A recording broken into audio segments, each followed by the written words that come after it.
அன்பான பிள்ளைகளை திரும்பவுமாக இந்த காணொளி மூலமாக உங்களை சந்திப்பதில் மிகவும் மகிழ்ச்சி. இன்றைக்கும் நாங்கள் ஒரு அழகான பாடத்தை கற்கப் போகின்றோம். அதற்கு முன்பதாக பிள்ளைகள் நாங்கள் ஜெபித்து விட்டு பாடத்தினுள் பாடந்து செல்வோம். ஜெபம் செய்வோம் பிள்ளைகள். அன்பின் ஆண்டவரே, இந்த நாளை நீ தந்தபடியால் உமக்கு நன்றி அப்பா. இந்த நாளிலும் நாங்கள் கற்றுக் கொடுக்க போகிற இந்த பாடத்தை ஆசீர்வதிங்க. இந்த பாடங்களின் ஊடாக பிள்ளைகளுடைய வாழ்க்கைக்கு நீர் என்ன காரியங்களை கற்றுக் கொடுக்கிறீரோ அதை சரியாக இவர்கள் கற்றுக்கொண்டு தங்களுடைய வாழ்க்கையை பிரயோஜனப்படுத்திக் கொண்டு உமக்கு உண்மையாக உமக்கு சாட்சியாக ஜீவிக்க நீரே இவர்களை பலப்படுத்த வேண்டும் என்று இயேசுவின் மூலமாக கேட்கிறேன் நல்ல பிதாவே, ஆமென். சரி பிள்ளைகள், நாங்க இன்றைக்கு எத்தனாவது பாடம் படிக்க போறோம்? பாடம் 13. பாடம் 13க்கு போவதற்கு முன்பதாக பிள்ளைகள், பாடம் 12ல நாங்க என்ன கற்றுக்கொண்டோம் சொல்லுங்க பாப்போம். பாடம் 12ல நாங்க ஒரு அழகான விடயத்தை கற்றுக்கொண்டோம். சொல்லுங்க, யாருக்கு நினைவு இருக்கு? பெத்சதா குளம் அருகே சுகமளித்தல். எத்தனை வருடங்களாக அந்த ஊனமுற்றவர் இருந்தார் பிள்ளைகள்? 38 வருடங்களாக. சரியா? அந்த குளத்தின் அருகே, பெத்சதா குளத்தின் அருகேலே அவர் இருந்தார். அந்த இடத்துல எத்தனை மண்டபங்கள் இருக்கு பிள்ளைகள்? 7 மண்டபங்கள். அந்த மண்டபங்கள் நிறைய கண் தெரியாதோர், ஊனமுற்றோர், இப்படி நிறைய நோயாளிகள் அந்த இடத்துல இருந்ததாக நாங்க பார்த்தோம். இப்ப பிள்ளைகள், அது ஒரு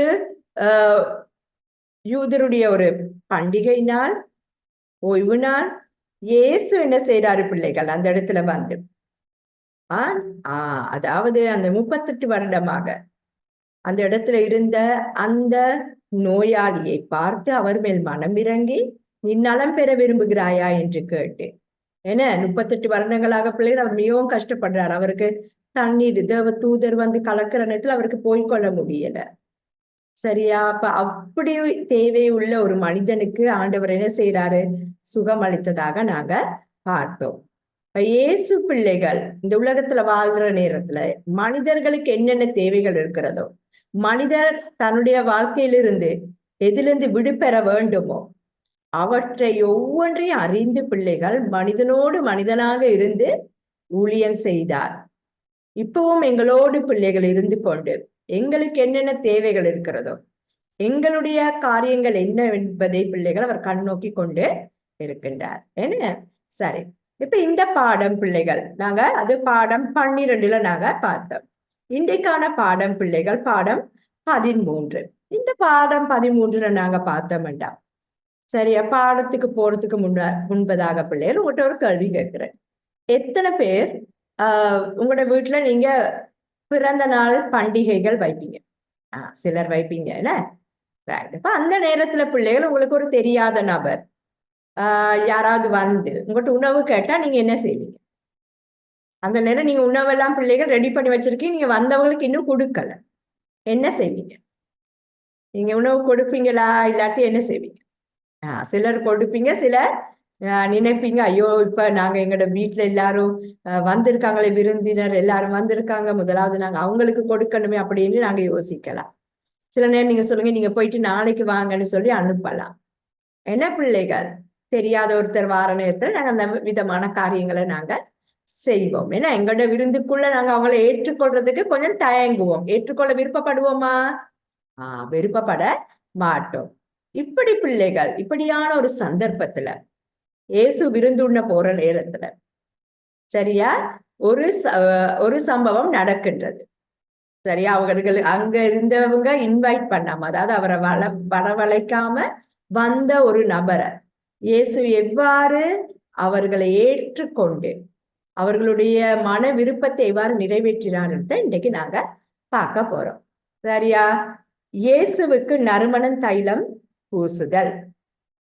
இதுதான் இன்னைக்கு உங்களுடைய பாடத்திற்கான தலைப்பு. எல்லாரும் உங்களோட திருவிவிலியத்தை எடுங்க பாப்போம் பிள்ளைகள். திருவிவிலியத்துல நீங்க எடுத்துக்கொள்ளுங்க லூக்கா 7ஆம் அதிகாரம் 36ல இருந்து 50 வரை. லூக்கா 7 36ல இருந்து 50 வரை. இப்ப நான் முதல்ல வாசிக்கிறேன் பிள்ளைகள், நீங்களும் என்னோட சேர்ந்து நீங்க ஃபாலோ பண்ண இருக்கு. சரியா? நீங்களும் என்னோட சேர்ந்து வாசிங்க. 36ல இருந்து லூக்கா 7ஆம் அதிகாரம் 36ல இருந்து. பரிசேயருள் ஒருவர் இயேசுவை தம்மோடு உண்பதற்கு அழைத்திருந்தார். இப்ப இதுல பிள்ளைகள் இது பரிசேயனாகிய சீமோன். சரியா? இப்ப உங்களுக்கு தெரியும் இந்த கதை பகுதிகள் பிள்ளைகள் மத்தேயுல இருக்கு, மார்க்குல இருக்கு, யோவான் இருக்கு. சரியா? பாவியான ஒரு பெண் வந்து நறுமண தைலம் பூசுதல் இந்த சம்பவம். அப்ப நீங்க அதாவது மத்தையும் ஆட்கள் நீங்க பார்க்க நேரத்துல அதுல இருக்கு சீமோன் ஆகிய பரிசேயன் இருக்கு. சரியா? யோவான்ல நீங்க பாத்தீங்கன்னு சொன்னா பிள்ளைகள் இயேசு லாசருவை உயிர்த்தெழுத பின்பதாக அந்த இடத்துல சாப்பிடறதுக்கு போறாரு சீமோண்ட வீட்டுக்கு. சரியா? அப்ப அங்கதான் இந்த காரியம் நடக்குது என்று பிள்ளைகள் யோவான்லயும் இருக்கு. அப்ப சீமோன் ஆகிய பரிசேயர், சரியா? இவர் என்ன செய்யறார்? ஒருவர் இயேசுவை தம்மோடு உண்பதற்கு அழைத்திருந்தார். அவரும் அந்த பரிசேயனுடைய வீட்டிற்கு போய் பந்தி அமர்ந்தார். அந்நகரில் பாவியான பெண் ஒருவர் இருந்தார். இந்த இடத்துல பாருங்க பிள்ளைகள், அந்த நகர்ல பாவியான பெண். எல்லாரும் பிள்ளைகள் அவ பாவின்னு சொல்ல அவ ஒதுக்கி வச்சிருந்திருக்காங்க இருந்தார். இயேசு பரிசேயனுடைய வீட்டில் உணவு அருந்த போகிறார் என்பது அவருக்கு தெரிய வந்தது. உடனே அவர் நறுமண தைலம் கொண்ட படிக சிமிலை கொண்டு வந்தார். இப்ப நறுமண தைலம்னு சொன்ன பிள்ளைகள், நீங்க யோவான், மாற்கு, மத்தேயுல பாத்தீங்கன்னு சொன்னா அது விலை உயர்ந்தது. அந்த காலங்கள்ல பிள்ளைகள் பிரபுக்கள் ராஜாக்களுக்கு பாவிக்கிற ஒரு தைலத்தை தான் 300 பணம் கொடுத்து, மிகவும் விலை மதிப்புள்ள ஒரு தைலத்தை தான் இவ கொண்டு வாரா. சரியா? அப்ப அங்க கொண்டு வந்தோன்னு பிள்ளைகள், நீங்க மாற்கு, யோவான் பகுதியில பார்த்தீங்கன்னா அங்க உள்ளவங்க எல்லாம் ஏசுறாங்க, இவ்வளவு செலவழிச்சு ஏன் இந்த பெண் இதை கொண்டு வரணும்னு சொல்லி. சரியா? அப்ப அப்படியான ஒரு தைலத்தை தான் அவ என்ன செய்யறா? இயேசுக்கு கொண்டு வரா. இப்ப இயேசுக்கு கொண்டு வந்து பிள்ளைகள், இப்ப இவங்க விருந்துக்கு இவ கூப்பிடல, இவ ஒரு பாவியான பெண். ஆனா இயேசு சீமோனுடைய வீட்டுல, சீமோன் ஆகிய பரிசேயனுடைய வீட்டுல இருக்கிறது இதை அறிந்து பிள்ளைகள் அவர் இயேசுவுக்காகவே, சரியா, இயேசுவை ஒரு உயர்ந்த நபர், இயேசுவை ஒரு அரசன், இயேசுவை ஒரு பிரபு என்று யோசித்து பிள்ளைகள் அவ இயேசுடைய காலடிக்கு கொண்டு வாரா. இயேசுவுக்கு பின்னால் கால் மாட்டில் வந்து அவர் அழுது கொண்டே நின்றார். ஏன்னா அவ பாவம் செய்தனால பிள்ளைகள் எல்லாரும் அவ பாவி என்று சொல்லி மிகவும் சமுதாயத்துல அவளோட யாரும் கதைக்கிறதுல அவ ஒதுக்கி அப்படியாக வாழ்ந்த ஒரு பெண். அப்ப அழுது கொண்டு நின்றார். அவருடைய காலடிகளை தம் கண்ணீரால் நனைத்து தம் கூந்தலால் துடைத்து தொடர்ந்து முத்தமிட்டு அக்காலடிகளில் நறுமணம் தைலம் பூசினார். அவரை அழைத்த பரிசேயர் இதை கண்டு, இவர் ஒரு இறைவாக்கினர் என்றால் தம்மை தொடுகிற இவள் யார், எத்தகையவள் என்று அறிந்திருப்பார், இவள் பாவி ஆயிற்றே என்று தமக்குள்ளே சொல்லிக் கொண்டார். இப்ப சீமோன், அதாவது பிள்ளைகள் உங்களுக்கு தெரியும், இந்த சீமோன் பரிசேயன் தான் கூப்பிடுறாரு. அப்ப இந்த பெண் வந்து, சரியா, உங்களுக்கு நான் படம் காட்டுறேன், அவ என்ன செய்யறா பிள்ளைகள்? இயேசுட பாதத்துக்கிட்ட வந்து தன்னுடைய கண்ணீரால் கால்களை நனைத்து தன்னுடைய கூந்தலால் அவற்றை துடைத்து, அது மட்டுமல்லாமல் பிள்ளைகள் அவ என்ன செய்யறாரு? விலை மதிப்புள்ள ஒரு நறுமண தைலத்தையும் கொண்டு வந்து இயேசுவின் பாத்துல போனப்ப இவங்க எல்லாம் இப்படி பார்த்து கொண்டு இருக்கிறாங்க. விருந்து கலைத்தவர் யோசிக்கிறாரு, இவர் இறைவாக்கினர்னா இயேசுவை பார்த்து இந்த பெண் யார் என்று இவர் அறிந்திருப்பாரு அப்படின்னு சொல்லி யோசித்து கொண்டு இருக்கிறார். சரியா? தமக்குள்ளே சொல்லி கொண்டார். இயேசு அவரை பார்த்து, சீமோனே, நான் உமக்கு ஒன்று சொல்ல வேண்டும் என்றார். அதற்கு அவர், போதகரே சொல்லும் என்றார். அப்பொழுது அவர், கடன் கொடுப்பவரிடம் ஒருவர் 5 தெனாரியமும் மற்றவர் 50 தெனாரியுமாக இருவர் கடன் பட்டிருந்தனர். இப்ப இந்த இடத்துல இயேசு என்றால் என்ன சொல்றாரு பிள்ளைகள்? ஒரு அழகான கதையை இந்த இடத்துல சொல்றார். சரியா? சொல்றாரு. இப்ப சீமோன் யோசிக்கிறாரு, இவர் எப்படி இந்த பாவியான பெண் இவ்வளவெல்லாம் செய்யற நேரத்துல கண்ணீர்ல நினைக்கிறா, கூந்தல்ல துடைக்கிறா, நறுமண தைல போடுறா, முத்தம் செய்யறா, இவர் ஒரு பாவியான பெண், இவர் ஒரு இறைவாக்கினர், ஏன் இவருக்கு தெரியாதா? அப்படி என்று இவர் யோசித்து கொண்டிருக்கிற நேரத்துல இயேசு இதை அறிஞ்சிட்டு சீமோனுக்கு ஒரு அழகான உவமையை சொல்றார். ஒருவனிடம் எத்தனை தெனாரியம் கடன் பட்டிருந்தார் பிள்ளைகள்? சொல்லுங்க பாப்பா. ஒருவரிடம் 500 தெனாரியமும் மற்றவன் 50 தெனாரியம். சரியா? கடன் பட்டு இருக்காங்க. 500 50 பெரிய காசு. சரியா? அப்பொழுது அவர், கடன் கொடுப்பவர் ஒருவரிடம் 5 தெனாரியமும் மற்றவர் 50 தெனாரியமும் இருவர் கடன் பட்டிருந்தனர். கடனை தீர்க்க அவர்களால் முடியாமற் போகவே இருவர் கடனை அவர் தள்ளும்படி செய்தார். இவர்களுள் யார் அவரிடம் மிகுந்த அன்பு செலுத்துவார் என்று கேட்டார். சீமோன் மறுமொழியாக, அதிக கடனை யாருக்கு தள்ளுபடி செய்தாரோ அவரே என்று நினைக்கிறேன் என்றார். இயேசு அவரிடம், நீ சொன்னது சரியே என்றார். இப்ப இந்த இடத்துல பாத்தீங்கன்னா பிள்ளைகள், ஒருத்தர் 50 தெனாரியம், மற்றவர் 500 தெனாரியம். அப்ப இதுல கூட கடன் பட்டிருந்தவர் யாரு? 500 தெனாரியம். அப்ப என்ன நடக்குது பிள்ளைகள்? கடன் அவங்களுக்கு கொடுக்க முடியாம போகுது. அப்ப அவங்க என்ன செய்யறாங்க? அவர் சொல்றாரு, அந்த கடன் கொடுத்தவர் சொல்றாரு, சரி பரவாயில்ல, நீங்க பிறகு எனக்கு கொடுக்கலாம் அப்படின்னு சொல்லி தள்ளுபடி செய்தார். அப்ப இதுல யாரு கூட அன்பா இருப்பாருன்னு இயேசு கேட்கிறாரு. சரியா? அப்ப யாரு கூட கடனை தள்ளுபடி செய்தவர்? என்ன பிள்ளை, 500ன்றது பெரிய காசு, தெனாரியம்ன்றது பிள்ளை பெரிய பணத்தொகை. அப்ப அவருக்கு மிகவும் மகிழ்ச்சியா இருக்கும், ஐயோ இவர் என்ற கடனை தள்ளுபடி செய்திருக்காரு அப்படின்னு சொல்லி மிகவும் சந்தோஷமா போயிருப்பார். அப்ப சீமோன் அந்த விடயத்தான் சொல்றாரு. சரியா? யாருக்கு அதிக கடனை தள்ளுபடி செய்தாரோ அவரே என்று நினைக்கின்றேன். இயேசு அவரிடம், நீ சொன்னது சரியே என்றார். பின்பு இயேசு அப்பெண்ணின் பக்கம் திரும்பி சீமோனிடம், இவரை பார்த்தீரா? நான் உம்முடைய வீட்டிற்குள் வந்தபோது நீர் என் காலடிகளை கழுவ தண்ணீர் தரவில்லை. இவரோ தாம் கண்ணீரால் என் காலடிகளை நனைத்து அவற்றை தாம் கூந்தலால் துடைத்து நீ எனக்கு முத்தம் கொடுக்கவில்லை. இவரோ நான் உள்ளே வந்தது முதல் என் காலடிகளை ஓயாமல் முத்தமிட்டுக் கொண்டே இருக்கிறார். நீ எனது தலையில் எண்ணெய் பூசவில்லை. இவரோ என் காலடிகளை நறுமண தைலம் பூசினார். ஆகவே நான் உனக்கு சொல்லுகிறேன், இவர் செய்த பல பாவங்கள் மன்னிக்கப்பட்டன, ஏனெனில் இவர் மிகுதியான அன்பு கூர்ந்தார். குறைவாக மன்னிப்பு பெறுவோர் குறைவாக அன்பு செலுத்துவோர் ஆவார் என்றார். பின்பு அப்பெண்ணை பார்த்து, உன் பாவங்கள் மன்னிக்கப்பட்டன என்றார். சரியா? இப்ப இயேசு பிள்ளைகள், இயேசுக்கு பாவியான பெண் என்று தெரியும்.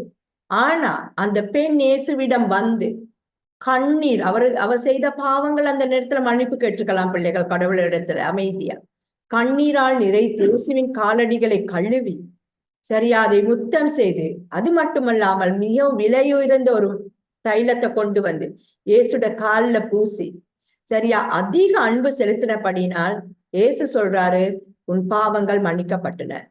பாவங்களை மன்னிக்கும் இவர் யாரோ என்று அவர்களுடைய பந்தியில் அமர்ந்திருந்தவர்கள் தங்களுக்குள்ளே சொல்லிக் கொண்டார்கள். இயேசு அப்பெண்ணை நோக்கி, உன் நம்பிக்கை உன்னை மீட்டது, அமைதியுடன் செல் என்றார். பாத்தீங்களா பிள்ளைகள்?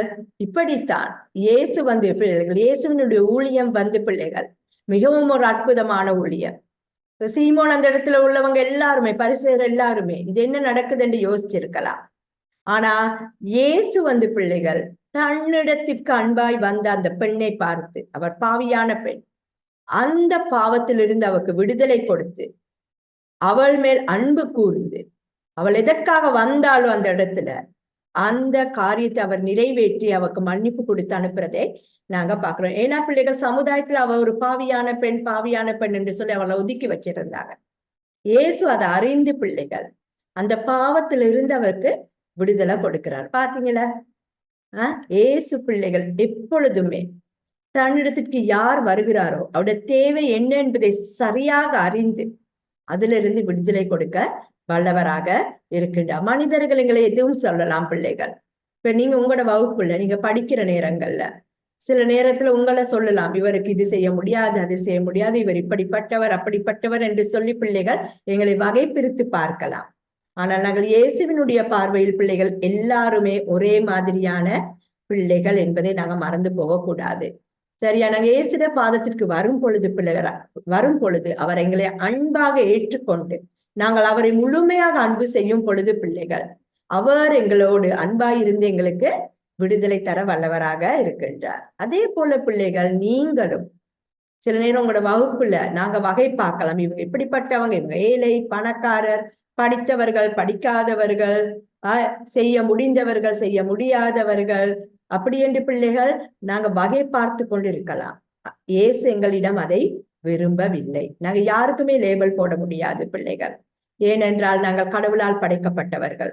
கடவுளுக்கு முடியும் அவர்களை மாற்றுவதற்கு. அப்ப பாவியான அந்த பெண்ணை அன்று என்ன செய்தால் பிள்ளைகள், இயேசு பாவங்களை போக்கி மன்னித்து விட்டார். அதுக்கு பிறகு அவருக்கு பாவியான பெண்ணு யாருமே சொல்ல முடியாது. சரியா? அடுத்தது கடவுள் சொன்னார், உன் நம்பிக்கை உன்னை மீட்டது என்று. அவ நம்பிக்கையோட வந்தா இந்த பாவங்கள்ல இருந்து எனக்கு விடுதலை கிடைக்கும். அந்த நம்பிக்கை அவக்கு விடுதலை கொடுத்தது. சரியா? அப்ப எங்களை லேபல் பண்ணலாம். நாங்களும் பண்ற நேரத்துல பிள்ளைகள் கடவுள் எங்களுக்கு அந்த பிரச்சனையில இருந்து எங்களுக்கு விடுதலை தருவார். அது மட்டுமல்லாமல் பிள்ளை நாங்க மற்றவங்களுக்கு வகை பிரித்து அவர்களுக்கு நாங்க இவர்கள் இப்படிப்பட்டவர்கள் அப்படிப்பட்டவர்களை எங்களால் சொல்லவே முடியாது. நாங்க சொல்லவும் கூடாது. சரியா? அப்ப சில நேரம் உங்களோட வகுப்புல நீங்க அப்படியெல்லாம் செய்யலாம். சிலருக்கு நாங்க பெயர்கள் வைத்து நாங்க வகை பிரித்து பார்க்கலாம் எங்களோடு படிக்கிறவர்களை. நாங்கள் அவ்வாறு செய்ய கூடாது. கடவுள் அதை எங்களிடத்தில் விரும்புகிறவர் அல்ல. சரியா பிள்ளைகள்? எனவே பிள்ளைகளாகிய நீங்க எல்லாருமே சமுதாயத்துல வாழ்ற நேரம் யார் யார் ஒடுக்கப்படுறாங்களோ பிள்ளைகள், அவர்களுக்காக நீங்கள் இருந்து அவர்களோடு அன்பாய் இருந்து இருக்க வேண்டும் என்பது இயேசுவின் விருப்பம். அதே போல பிள்ளைகள் நாங்களும் தரம் பிரித்து வகை பிரித்து மக்களோடு பிள்ளைகளோடு நாங்க எங்களோடு இருக்கிற சக மாணவர்களோடு நண்பர்களோடு இருக்கக்கூடாது என்பதும் இயேசுவின் விருப்பமாக காணப்படுகின்றது. நாங்க எல்லாரோடுமே சமாதானமாக அன்பாக இருக்க வேண்டும். அடுத்தது பிள்ளைகள், இயேசு அந்த பெண்ணின் தேவை அறிந்து அவள் மேல் இரக்கம் காட்டினார். அதே போல பிழை செய்கிறவங்க இருந்தாலும் கூட பிள்ளைகள் அவர்களை மன்னித்து ஏற்றுக்கொள்கின்ற மனப்பக்குவம் எங்களுக்கு இருக்க வேண்டும். சரியா? அப்ப நாங்க ஒரு ஆள் அடிச்சா திரும்ப போய் அடிக்கிறதா பிள்ளைகள்? இல்லைன்னா இப்ப நாங்க திரும்ப அடிக்காதீங்கன்னு அவங்களுக்கு சொல்லி கொடுத்து பிள்ளைகள் அவங்களுக்கு மன்னிப்பு கொடுக்க வேண்டும். அதைத்தான் இயேசு எங்களிடத்துல விரும்புகிறார். இத்தனை பேர் செய்ய போறீங்க? Very good. எல்லாரும் செய்ய இருக்கு. சரியா பிள்ளைகள்? இதற்காகத்தான் இயேசு இந்த உலகத்துல வாழ்ற நேரத்துல மக்களோடு மக்களாக இருந்து பிள்ளைகள் எங்களுக்கு நல்வழி காட்டி சென்றிருக்கிறார். நாங்க இந்த உலகத்துல வாழ்ற நேரம் மக்களோட எப்படி இயேசுவின் பண்புகளை அறிந்து கொண்டு அதன்படி செயற்பட வேண்டும் என்பதுதான் இயேசுவின் விருப்பம். அதுக்காக நீங்க இந்த பாடம் எல்லாம் கற்றுக்கொள்றீங்க. சரியா? அப்ப இந்த பண்புகளை நீங்க அறிந்து கொண்டு பிள்ளைகள் அதன்படி இருக்க வேண்டும். சில பேர் இருப்பீங்க, எல்லாரும் இருக்கணும். சரி, அடுத்தது பிள்ளைகள் இதற்கு ஒத்த ஒரு படம் ஒன்று இருக்கு, நான் காட்டுறேன் உங்களுக்கு. இந்த பாருங்க பிள்ளைகள், இயேசு கழுவுறார். அது மாத்திரமல்லாம அவ என்ன செய்யறா பிள்ளைகள், தன்னுடைய தலைமயிரினால் இயேசுவின் கால்களை துடைத்து மிகவும் விலையுயர்ந்த அந்த தைலத்தை கொண்டு வந்து இயேசுவிடைய பாதத்துல பூசுகிறத நாங்க பார்க்கிறோம். அவ்வளவுக்கு இயேசு மேல அவ அன்பு கொண்டவராக இருந்தார். அந்த அன்பின் காரணமாக இயேசு என்ன செய்யறாரு பிள்ளைகள், அவளுடைய பாவத்திலிருந்து விடுதலையை கொடுக்கின்றார். ரைட்? இன்றைக்கு எங்களுக்கு ஒரு அழகான மனநவசனம் இருக்கு, பார்ப்போம் பிள்ளைகள். யோவான் 15:8 திருவிழியில் எடுத்துக்கொள்ளுங்க பாப்பா. நான் உங்களிடம் அன்பு கொண்டிருப்பது போல நீங்களும் ஒருவர் மற்றவரிடம் அன்பு கொண்டிருக்க வேண்டும் என்பதே என் கட்டளை. அழகான ஒரு மெமரி வர்ஸ்.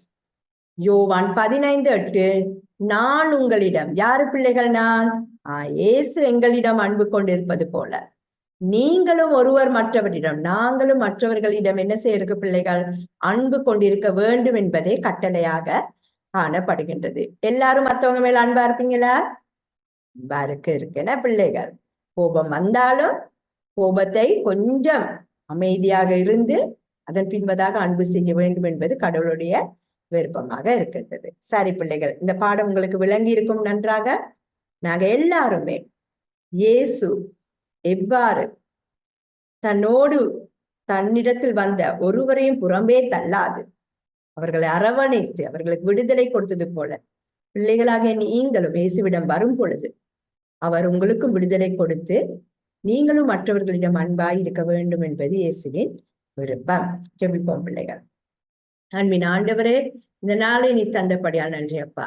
இந்த பாடத்தினூடாக நாங்கள் யாரையுமே தரம் பிரிக்காது ஒதுக்காது எல்லாரிடமும் அன்புடனும் எல்லாரிடமும் எங்களுடைய இரக்கத்தை காட்டி நல்ல பிள்ளைகளாக வாழ உம்மை போன்று நீர் இந்த உலகத்துல வாழ்ந்த போது மக்களின் தேவைகளை கண்டு மக்களுக்காக நீ செய்த அனைத்து நன்மைகளையும் நினைத்து நாங்களும் அதன்படி எங்களுடைய வாழ்விலும் செய்வதற்காண்டவரை இந்த பிள்ளைகள் ஒவ்வொருவருக்கும் கிருபை கொடுக்க வேண்டும் என்று கூட வேண்டுகிறேன்.